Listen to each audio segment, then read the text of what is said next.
台南市南区全民运动中心正式揭牌启用，台南市长黄伟綽甲多位贵宾拢共场见证。产官学合作的一个最好的一个例子之一，跟国立台南高商合作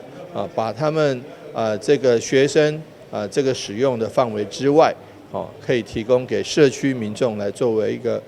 全民运动中心的一个建制。在无影响学生教学的状况之下，台南高商提供体育馆空间，甲地下1楼到2楼等空间重新规划，包括增加击斗区，内面有复合赛事规格擂台。健身房有设置游泳以及重训器材，体验下来整体的感觉都还不错，不管是设施的完善，或者是教练给人的感觉也非常亲切，是会让人想要来这边运动，气氛也很好。营运让市府来挂牌，